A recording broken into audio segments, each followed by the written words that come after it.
Hey guys, welcome to Flags and Fabrics. I am Simire, and if you're new here, welcome. This is my little universe where we talk about fashion, we talk about lifestyle, we talk about travel, and everything else in between. Now, if you're not new and you and me do hang out every Sunday, welcome back. Today, we are talking about the past. We are talking about things we wish we knew in our 20s. And I wanted to make this video because I wanted to look back in my 20s since my birthday is next week and I am in my early 30s. So I just wanted to look back and just mention some of the things that I wish someone would have taught me. I wish somebody would have, told me. I wish I would have learned some of these things by myself or had the discipline, at least the discipline for it.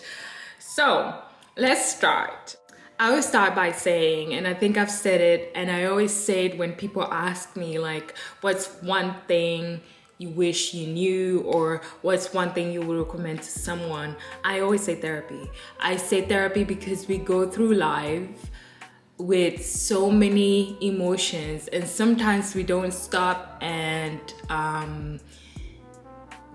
work through them or be in them because we either live a very fast life, or we are neglecting, or we are afraid of our own emotions. And I feel like in our 20s, let me see it correctly. I feel like in our 20s, your 20s are for your learning about yourself. Your 20s are the years where you are making the foundation of who you are. You are forming your individualness, if that's a word.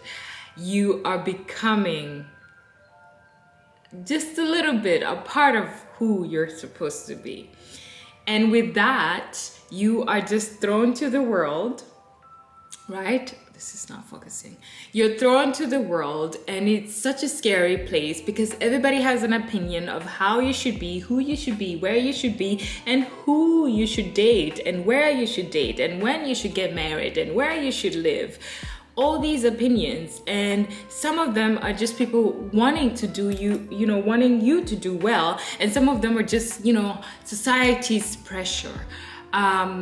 And it can get confusing, it can get frustrating, and I realized that in your 20s, you feel like you're the only one who's going through these mass emotions that you have absolutely no idea of how to handle. And I so wish that we could have normalized, me and my peers, that therapy was the shit. Because therapy will just help you get through all these things that you're working through. Therapy will help you work with your emotions and be in tune with your emotions. Therapy will help you with knowing who you are and your core. And I'm not saying that it's for everyone, but I just feel like I wish I would have done therapy in my early 20s. Had I done that, I don't think that I would have put myself through certain situations. I don't think I would have been so, I used to take myself too serious, way too serious. And it is just recently that I just was like, you need to chill. You need to chill. Life is for the living, and just do your best to just be happy and spread joy around you, around the people you like. And that's it. That's basically it. Had I had therapy, I would have been more assured in who I am. Doubting yourself and not making that voice in you a healthy voice, because we all have this voice that sometimes look at us and be like, all right, sis, you think you can do that? We want to make that our cheerleader, not the one who doubts us every single time. And I think therapy can help you with that. But to just prioritize your mental health, regardless how it looks like. For me, it looked like therapy. For other people, it could be something else. But prioritizing that in your 20s would have done wonders for some of us, for most of us. But I did end up getting therapy in my late 20s, so yay me. To just go on to the next thing, it's taking risks. And that is also in terms of knowing who you are and being so assured in the person and the individual you are. Taking risks in life in your 20s, because your 20s are the learning years, like I said. It is where you can just fall off the horse, get back up again, fall off and get back up again. You get so many chances. I'm not saying that you're not going to get all these chances in your 30s and whatever, but I just feel like those are the golden years where you can just try, you know? Type, delete, you know. You can do that. And taking risks was one of those things that I really didn't dare to do, because I came with a lot of luggage that I didn't work through. But take risks in life. I just wish somebody would have said, listen, it's not that serious. Get on that plane and go to the Dominican Republic. Like, there was this one time I was invited to the Dominican Republic with my friend, and I didn't go because I was like, no, I need to be responsible, I need to save up, I need to do this, I need to do that. But no, like at the end of the day, what's gonna happen? What's the worst thing that can happen? You know, other than you not having any more money, and because you have 3 jobs, you make that money again. So yeah, taking risks, seeing the world. Had I known that time would run away from me, I would have visited so many places so carelessly. I would have just, because I love traveling. I so wish somebody would have told me, listen, you don't have that much time. You will never have that much freedom. So it is now. Do it now. And I just want to share that with you. Just do it. Take risks. If you want to quit your job, move to Bali, open up that food truck, do it. Are people going to judge you? Yes. Are people going to tell you that it's a bad idea? Yes. But you know what? Once you're doing it, while you're doing it, it'll be fun. It'll be fun. You'll learn something from it. And if you fail, you come back, or you will stay there and you'll figure life out. The thing about life is that life is never there to run away from you. Life will humble you, but it will never leave you behind. It will never leave you behind. When you show that you really need life and you are aiming to live life, it will never leave you behind, but it will humble you though. It will. That's why my next thing is that learn how to get back again. You know, like bouncing back, guys. Had I known that this was a thing in life, I would have made more mistakes. More mistakes means more risks.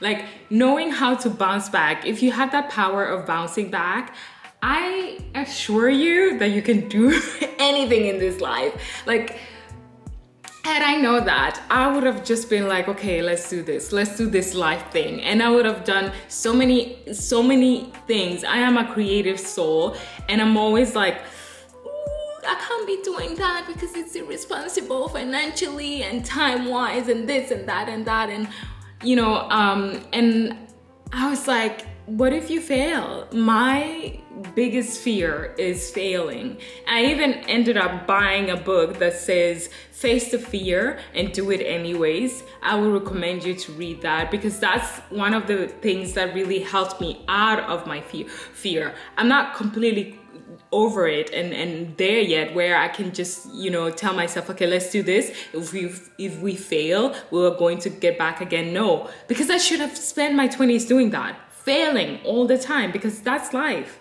That's life humbling you. Oh, you think you're good? Let me tell you something. You are on level 1, sweetie, and you need to be on level 5. So humble yourself. You know, life will tell you that. But in total, I would just say, like, fail and do it and come back again. Life will still be waiting for you. It will. And I so wish I would have known that. I wish I would have known that. There is this South African I wouldn't, is she a reality star? I don't know what she does. I feel like she's a reality star. She did an interview years ago. I think it was in 2014. I don't remember, but she did an interview and she said, I just think money recognizes me, money loves me, money likes me. So money feels when it needs someone to talk to, it'll choose me in the crowd. That's because she grew up, you know, like handling money in a certain way. And I think you need to form a relationship with money that is healthy, and we don't learn this. Like, I wish in school, with all the stupid things we had to learn, I wish economy, finances was one of the things that we learned in school. At least we could have a chance to understand what money in the real world means. Even though I started working as a 13-year-old person and went on to have plenty of jobs and everything, money, I've always had the fear of not having enough money on my bank account. So I'll be cautious with my money. But the thing is, I never invested my money. I never let my money make money for me, you know? And I see people doing it today, and I am still trying to understand how to invest money, where to invest money and everything. And I've never been the kind of person who wanted that kind of life where, oh, I will buy a house and the house will make me more money and blah, blah, blah. I'm not there yet. And it's okay to say that out loud, because I've been ashamed of that. But we'll talk about that later. What I'm saying is that knowing your finances, knowing how to make money, and knowing how to save money, it is so important. Had I learned how to navigate it with, you know, with my finances through my finance situation, I think I would have been a better saver, a better investor than I am right now. So yeah, please learn about money and finances and economy very early. It's gonna do you good. It's gonna do you good. I have just started, and I wish I had done that in my 20s. Forget about chemistry and stuff like that. I wanna know how I can multiply my money. Come on. Money can deceive you. Money can make you think that everybody has a lot of money and they're spending and they're saving and blah, blah, blah. And then you start doubting yourself and you compare yourself, and especially in your 20s where you're still trying to form yourself, like I said in the beginning of the video, if you're trying to figure out who you are, and you look to your neighbor and they're doing something completely different. You look to your schoolmates and they're doing something completely different, and you just wanna be good and do good, and just don't, like, I wish I had someone to tell me, like, don't compare yourself to anybody. Just live life at your own pace. I remember I had a minor breakdown. Like, you know, when people have midlife crisis in their 40s and 30s, and I don't know. I had mine when I was 25 because I had my degree in Czech. I had a great job, and I was making good money, and a lot of people around me would tell me, like, why don't you buy a house? Like, why are you wasting your money on traveling? Why aren't you buying an apartment? Like, assets. And I was like, yeah, well, that's not the lifestyle I want. I knew deep down inside that was not the lifestyle I want, but it didn't stop me from feeling guilty. It really did stop me from feeling guilty. Why? Because I was seeing people around me doing the same thing, and at that time, I think I was actually in a relationship, so it was, you know, bound to happen. It was supposed to happen that I would settle down, buy a house and whatnot. And I was like, I'm not doing this. But at the same time, I will feel guilty, and I will feel like, why am I not adult enough to want this? And it just it put me in a really, really bad place where I was like, oh, okay, well, I'm not adult enough. Like, I'm just stupid and still 20.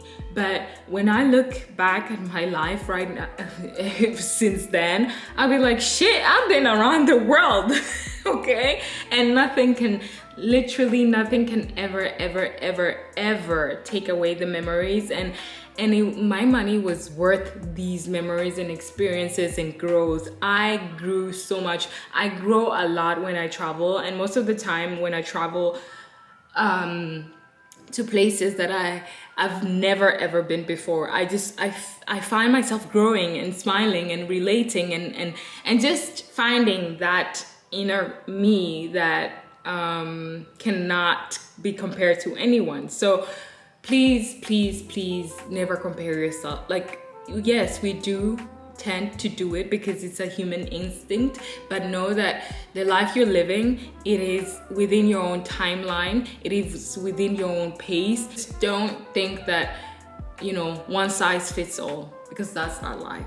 That's not life. And I wish this is something that I knew, because had I known that, I wouldn't have fallen into the circle of on survival mode. Like I said, being on survival mode really on the other side of my 20s, it took a toll on me, and I think I would have been much better had I just taken life at my own pace. My advice to my younger self would probably be just live your life at your own pace. And this is an advice I'm going to take and run with it in my 30s, because someone out there is gonna ask me when I'm gonna have a kid and blah blah blah, because I'm 30 and now I'm engaged and everything, and I'm like, you know, I used to have these acquaintances that where we would talk about life and everything, and because that's where they were in their lives, and we'll have these conversations and they will make me feel like the bad guy, because like, you're in your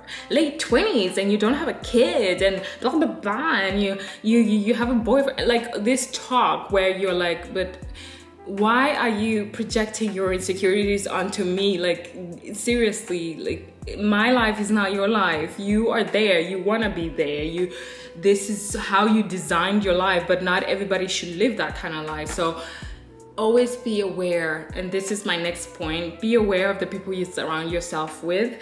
Have healthy relationships, and that goes for friends and family and intimate relationships, because those are going to be the foundation. Like, make them marble, okay?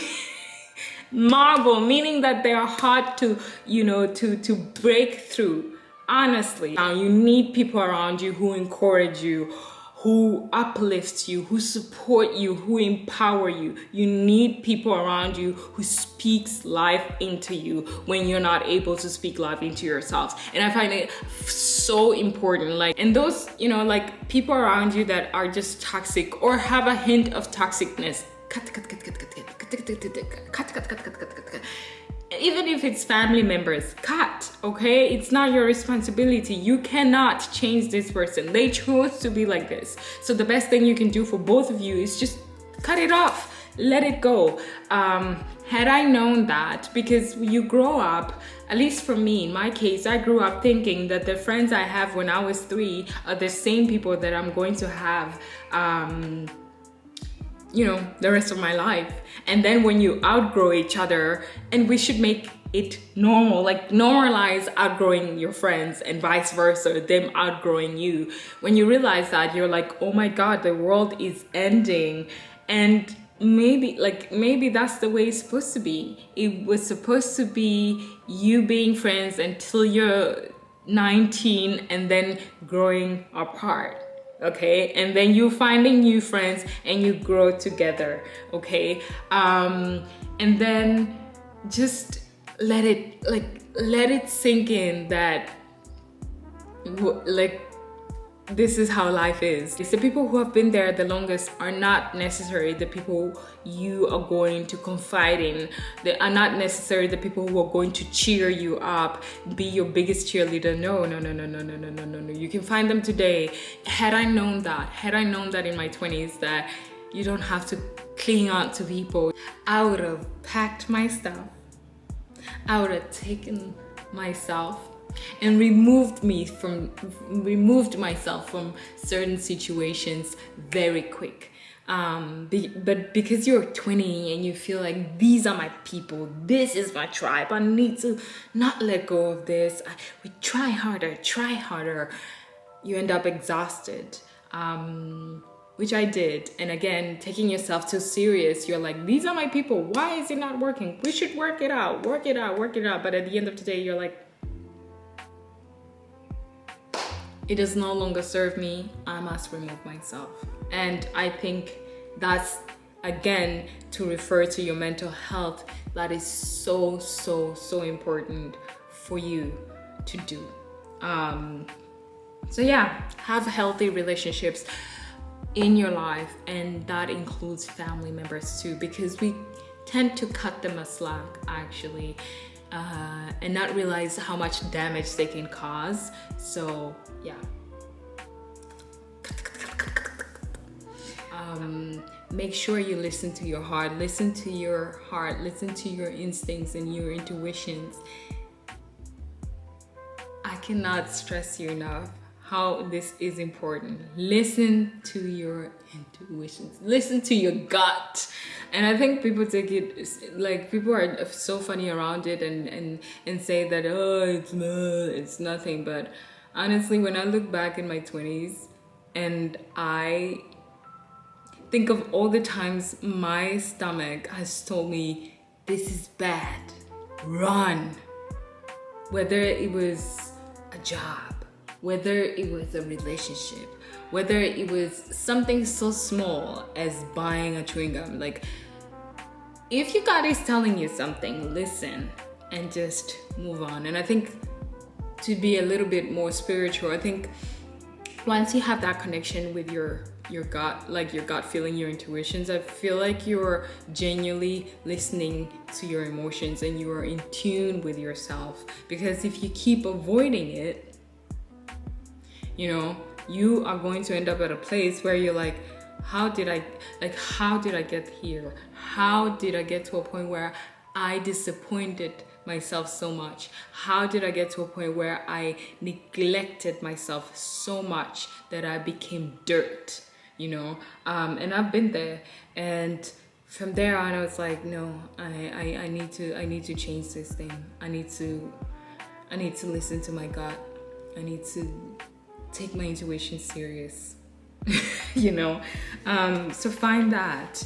And I'm talking to you and me, my future self, me, whenever I just don't know what to do. I think I'm gonna go back to this video and just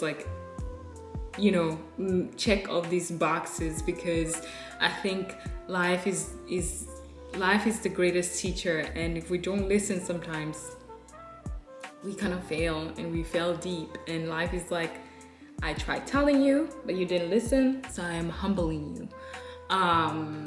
So yeah, I hope that it was fun, and I hope that it gave you some food for thoughts, for you to just look back on your life and think about life just for a quick second. And other than that, I wish you a wonderful Sunday. I wish you a happy February still. And then I'll see you next Sunday when I am 31. Anyways, have a great day, and I'll see you next time. Bye. Mwah.